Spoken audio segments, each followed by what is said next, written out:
بأن إصلاح البلد لن يكون إلا بحكومة أغلبية وطنية. The reform of the country will only be done with a national majority government. We, the Sadrist bloc, form the majority. Only us. البرلمانية فما استطاعوا أن يشكلوا الحكومة وبقي ما يسمون Iraq, June 12, 2022. Lawmakers loyal to Shia Muslim cleric Muqtada al-Sadr resign en masse in parliament. 7 months earlier, the populist leader clinched the largest share of seats of any party in the October general election. However, efforts to translate seats into power proved near impossible. Sadr's non-traditional alliance with Sunni blocs and Kurdish groups failed to secure the two-thirds majority needed to elect a president. Thus, the process of forming a government was impeded. Attempts to persuade other Shia groups to join his coalition, and by extension abandon chances of one unified Shia bloc, were also futile. An early October election, ironically, turned into a drawn-out political deadlock. And, all the while, the clock was ticking. Oil revenues skyrocketed following Russia's invasion of Ukraine. Iraq was getting richer, but its people, still without a government or federal budget, couldn't see or reap the benefits. Inflation and unemployment soared, pushing more and more families into poverty. Long-standing grievances over mismanagement and corruption that sparked the October 2019 protests were boiling over. So, come June, Sadr throws a political curveball and calls on his 73 MPs to quit. Was the populist figure throwing in the towel? Or was this a strategic move to take the Sadrists out of parliament and back onto the streets among the Iraqi people? Where does this leave the rival Shia coordination framework, now charged with the difficult task of forming a government amid rising political tempers? And what about the Iraqi people? Will they see their demands for security, stability, growth, infrastructure and accountability addressed? My name is Rosie McCabe. Welcome to the New Arab Voice.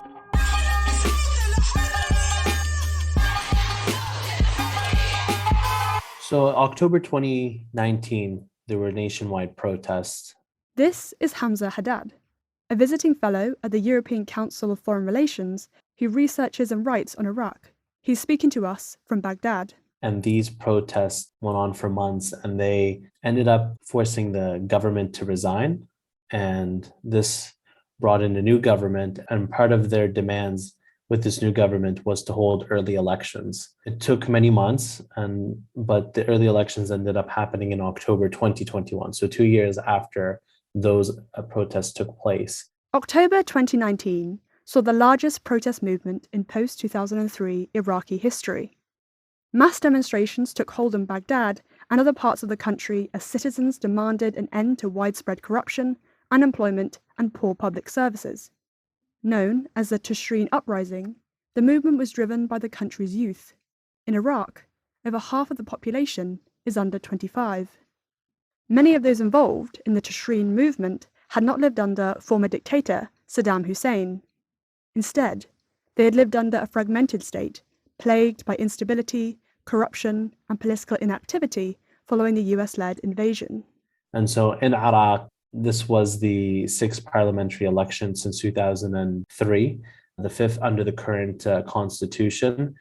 And if you look at them, historically, the average of government formation usually takes 5.5 months. The longest we had was 9 months back in 2010, and we're creeping up on that. And it looks like by the time a prime minister is nominated and a cabinet is elected or voted in by parliament, it will look like it's going to break that record of how long it takes. Hamza explained that post-2003 Iraqi politics demands a high level of consensus. For example, the constitution requires a two-thirds majority among parliamentarians to elect a president. In other words, 220 votes. In these elections, we've yet to have a party in an election win 50% plus one. So 165 out of 329 seats. No one's ever done that before. The closest anyone did that came to that was PM Maliki in 2014. State of Law Coalition won 92 seats. In 2010, Ayad Alawi won 91 seats. Maliki won 89. So we've had people that would have won more than Sadr, but that's still very far away from the 165 that you need to form a government. The Sadrists increased their seat tally from 54 in 2018 to 73 in 2021.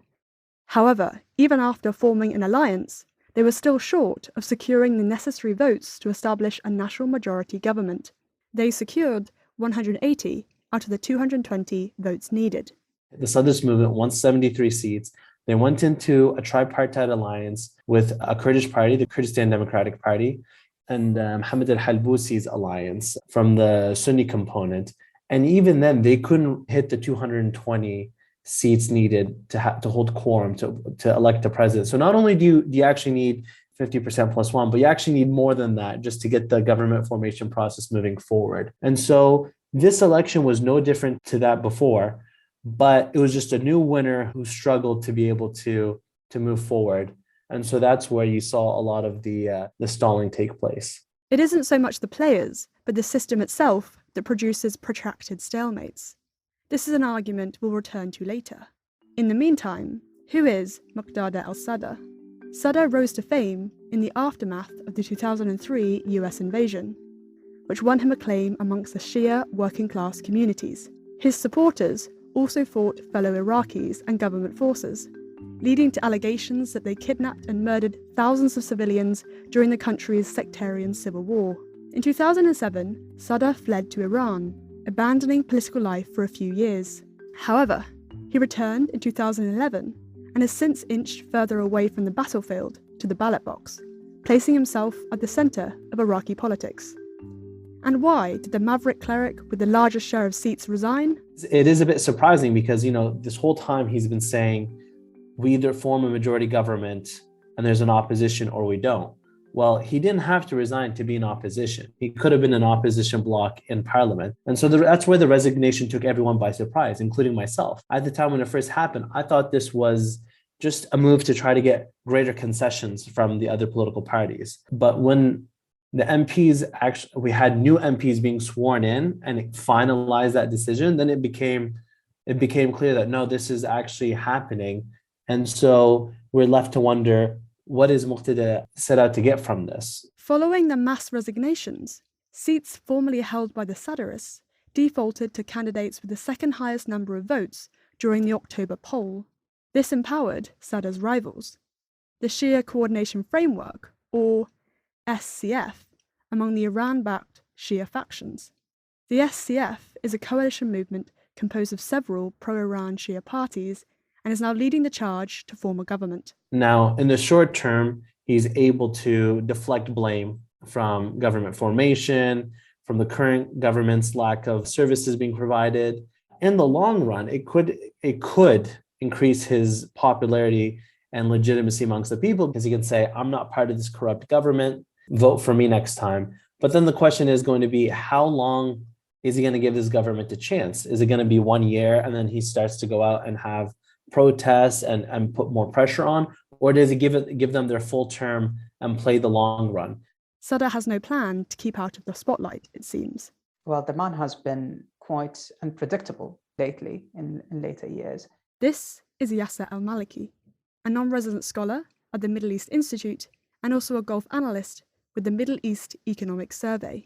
He is also someone who, in a way, has become a tactful political player in the scene, not as before, where he was more on margins and, trying to do things in a more extreme way, although this could also be considered extreme politically. To me, what I would think is, I think he threw the towel. He threw the towel because simply he cannot form a government. It has been 9 months. He has tried to approach other players, but still he couldn't. So I think it was some sort of a smart move, actually, for him to protect his existing gains. Sadr hopes to be able to influence politics and policy while being outside the government. At the same time, the cleric can rekindle relationships with core supporters, going back to his voter base in Sadr city, a district in Baghdad. By the end of the day, even outside government, Mr. Sadr is still very much effective. I mean, he can move hundreds of thousands of protesters on the street. Just this week, the Sadrists have been threatening with the protests. One thing that they are asking for is to organize, or he has instructed his followers to do, is to organize a large Friday prayer in the stronghold of Sadr city in Baghdad this week. So it could be just pragmatically, smoke and mirrors, or it could be something else. I mean, he could topple the next government easily. Events from 2019 has shown that he could be very effective.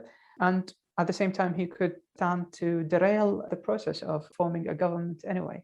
For Iraqi lawmakers still in parliament, this leaves them in a precarious position, with an uncertain, fraught road ahead. The SCF must negotiate grievances and pressures from the streets, inflamed by the Sadrists, together with internal squabbles and feuds. Where to start? Yasser said they must address two major political challenges. Firstly, they have to come to an agreement over choosing the next prime minister, a compromise candidate within the SCF itself that is acceptable to major forces from SOL, which is the State of Law Alliance headed by former Prime Minister Maliki, Fatah Alliance, headed by Hadi al-Amiri, the Iran-backed PMU factions. The group was kept together throughout these past 9 months by this desire to counter Mr. Muqtada al-Sadr. There is another factor there, which is Iranian backing that they had. You could think of it as the glue that kept everything together. Iran has long been involved in Iraqi politics. Sadr, who it was reported previously had close ties with Tehran, sought to counter Iranian influence with his Triple Alliance. But the mass resignations of the Sadrists is believed to have gifted Iran greater influence over lawmakers and any new government. While being mindful of Tehran's role, it's important not to reduce Iraqi politics to pro-Iran or anti-Iran factions, say some analysts. For many Iraqis, their policy is Iraq first above all else. Recently, in the past few days, and I don't know if this is a rumor or serious, people have been talking about, former Prime Minister Maliki trying to actually become Prime Minister again. Now, Mr. Maliki is the front runner within the SCF itself in terms of the number of seats. He will definitely press to influence who the next PM is. Other players within the SCF are already feeling the pressure from that, but mistakenly, we would believe that former prime minister wants to become prime minister again, because politically, he has grown larger than the post itself. He has become a political leader within a small circle of personas in Iraq. After selecting a prime minister, the second challenge for the SCF is reaching out to Sunnis and Kurds to form a cabinet. They will have to come to some sort of a broader agreement with these actors in terms of cabinet positions, which must both be divided on ethno-sectarian lines as part of this national unity government, while taking into consideration the seats that each side controls. And if things weren't challenging already, there's also an extra layer of complexity to this political jigsaw. The SCF must contend with existing rifts between Kurdish parties. The two main Kurdish parties, the KDP and the PUK, the Kurdistan Democratic Party and the Patriotic Union of Kurdistan, they must put their differences aside and nominate a Kurd to become the president of the country. Now, this is something that has proven to be challenging over the past few months, since the PUK maintains that it's historically and by tradition that they hold this position, while the KDP, as the front runner and the winner of most Kurdish seats, they aim to take that position, that leadership position within the country. The Kurdistan Democratic Party, KDP, and the Patriotic Union of Kurdistan, PUK, are Iraq's two largest Kurdish parties. An unofficial agreement between the KDP and PUK divides political power between them in Baghdad and the autonomous Kurdish region.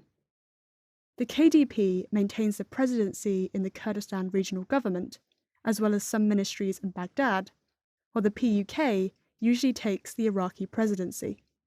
The KDP, however, challenged this post-2003 custom. They made a bid for both the Kurdish and Iraqi presidencies. Bolstered by electoral success in October, the KDP formed an alliance with the Sadrists, which is now collapsed.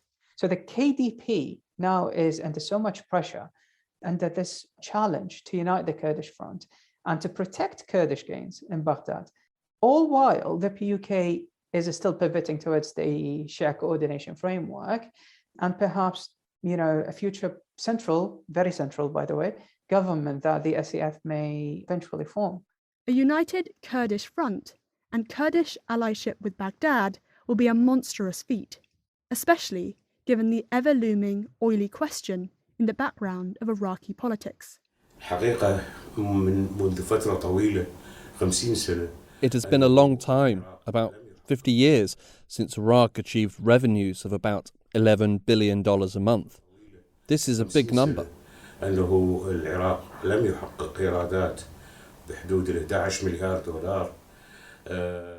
Iraq has the world's fifth largest known oil reserves, behind Venezuela, Saudi Arabia, Canada, and Iran. It is OPEC's second largest oil producer, with the majority of its resources coming from southern parts of the country. Ongoing disputes between Baghdad and the Kurdistan Regional Government have hampered oil production in recent years, as authorities wrestle over who has control of Iraq's resources and the ample revenues. Now, one of the emerging challenges that the KDP is facing is basically the recent ruling by the Supreme Court against Iraqi Kurdistan's independent oil sector. And this has been coupled with tax on the energy infrastructure there. And this comes all on top of existing Erbil-Baghdad disagreements over budgetary allocations and so many other issues. In February, Iraq's Supreme Federal Court ruled that Kurdistan's oil and gas law was unconstitutional. The court then ordered lawmakers in Baghdad to force Kurds to hand over supplies. Kurdish authorities rejected the decision, calling it politically motivated, and earlier this week voted to amend the law, further complicating tensions with Baghdad. So it's at its core, it's really a political card that's being used between the central government and the Kurdistan government.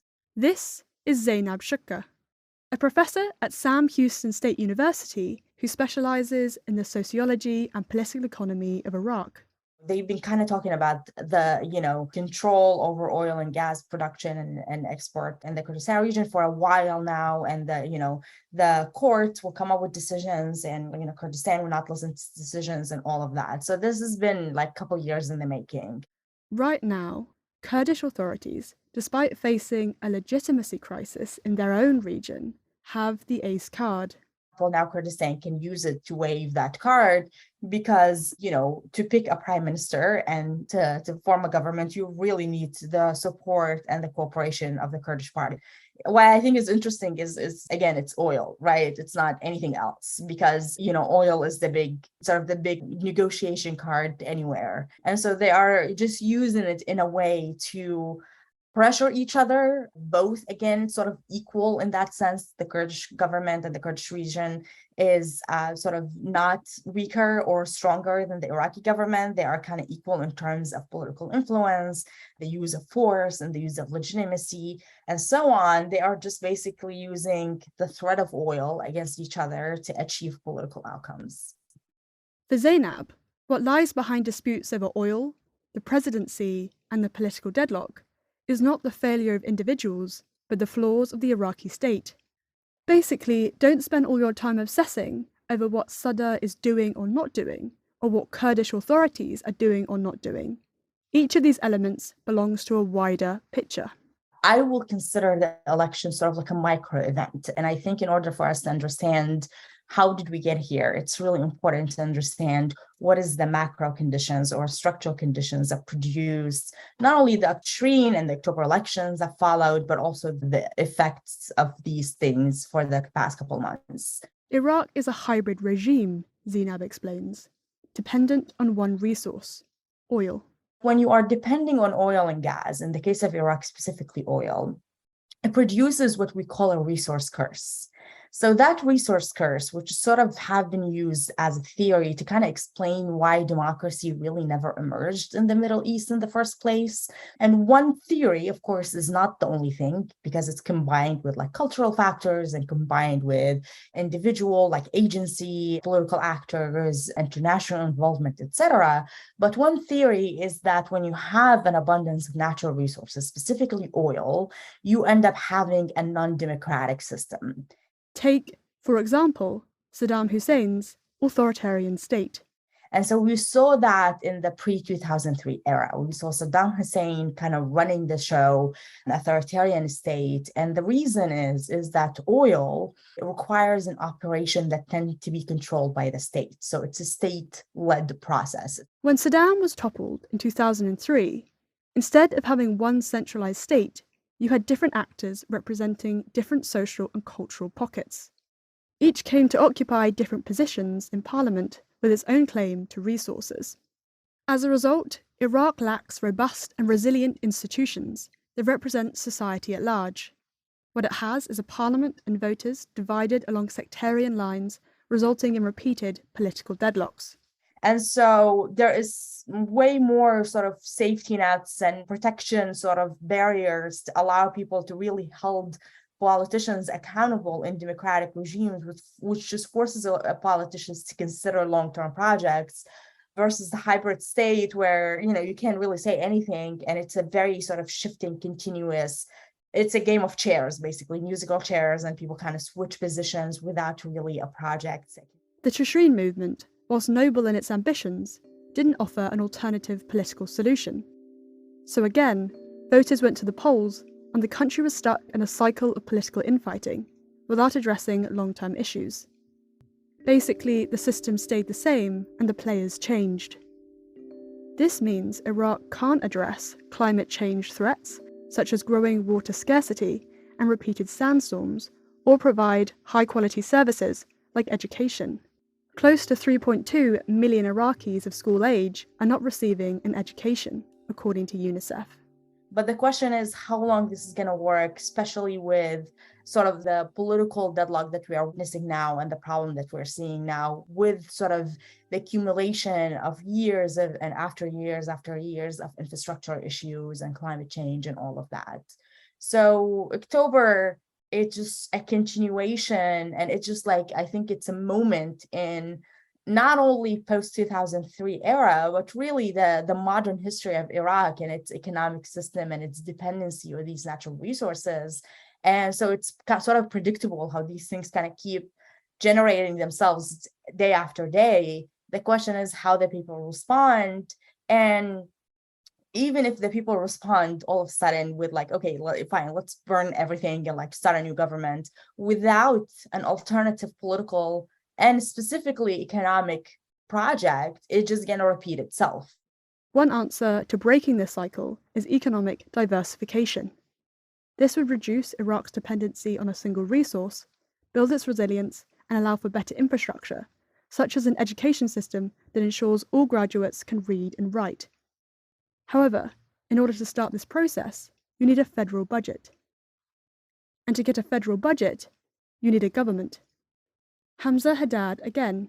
So if a government is formed, the first thing I think that needs to be addressed is to have a federal budget passed. We're halfway through 2022 and there's been no federal budget. And it's very difficult for a government or a country to keep moving forward without a budget, especially as Iraq is seeing historic oil revenues. And so there's a lot of money being pumped into the country and people aren't seeing it. And a lot of that has to do with corruption, which needs to be addressed. But a lot of it also has to do with the fact that we don't have a budget passed for 2022 to know how to spend it. After a federal budget, said Hamza, then you can address more long-standing issues. Try to have a government that actually attempts to address long-standing issues, being, actually holding a census and help us resolve issues with the Kurdistan Regional government, such as over disputed territories, oil and gas law, the federal budget share of the Kurdistan region. But of course, in order to do this, you need relative stability in the Kurdistan region.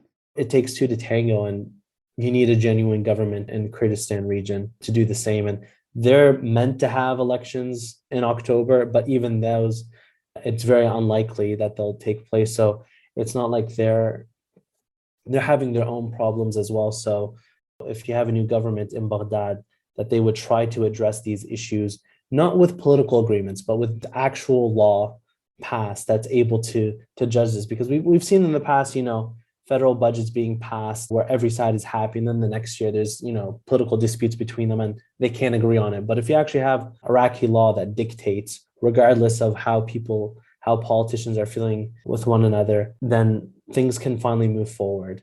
This brings us to the ultimate imperative question in Iraqi politics right now. How soon can a new government be formed, if at all?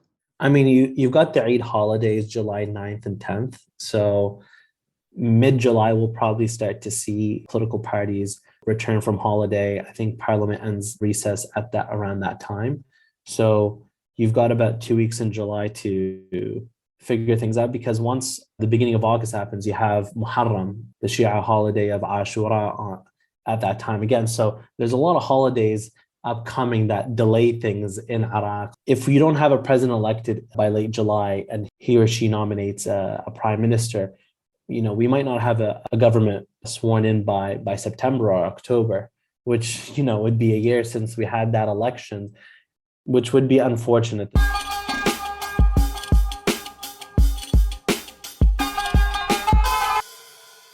That's all for this week.